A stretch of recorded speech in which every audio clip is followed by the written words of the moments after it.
The sea was calm that morning, deceptively so. Waves brushed the Irish shore like secrets refusing to surface. For 30 years, Maureen O'Hara lived with that same quiet rhythm, publicly fearless, privately guarded. To the world, she was fire and strength, a woman who stared down Hollywood and never blinked. But beneath the legend was another life, carefully hidden, patiently endured. And only now does the full weight of that secret finally rise.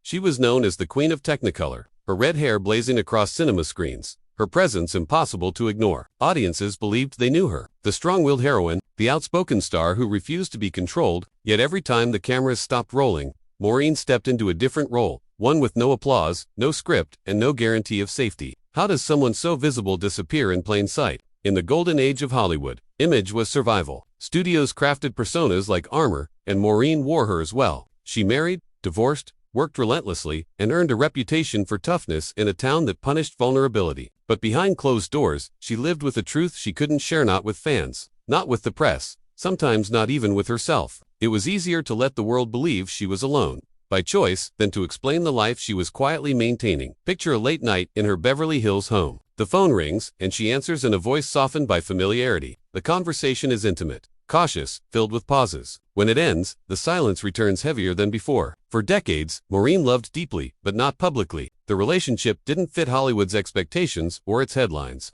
To reveal it would have invited scrutiny, she knew all too well. So she chose silence, believing privacy was the last freedom fame hadn't taken from her. Friends noticed pieces that didn't quite align. Sudden trips, long absences explained away as work, a loyalty to someone rarely seen but always felt. She guarded that part of her life with the same ferocity she brought to her performances. Some assumed loneliness, others assumed heartbreak. Very few suspected devotion, and that misunderstanding became its own kind of shield. The double life wasn't glamorous. It was exhausting. Imagine carrying love like contraband, precious, but dangerous if discovered. Imagine celebrating milestones in quiet rooms, away from flashing cameras. For 30 years, Maureen balanced two worlds, the one that adored her and the one that sustained her. Each demanded everything. Neither could ever fully meet the other.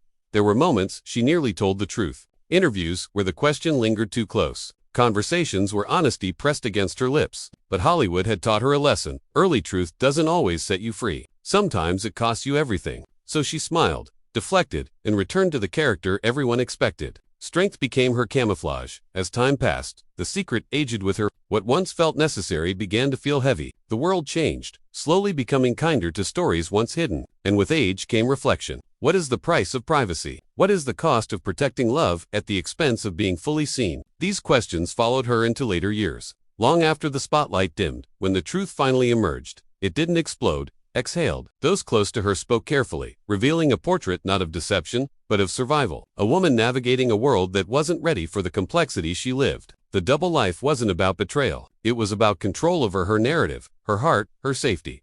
Looking back, Maureen didn't frame herself as a victim. She never did. Instead, she acknowledged the contradiction. She was proud of her independence and deeply connected to someone the world never knew. Both were true. Both mattered. And perhaps the greatest tragedy wasn't the secret itself, but the era that made it necessary.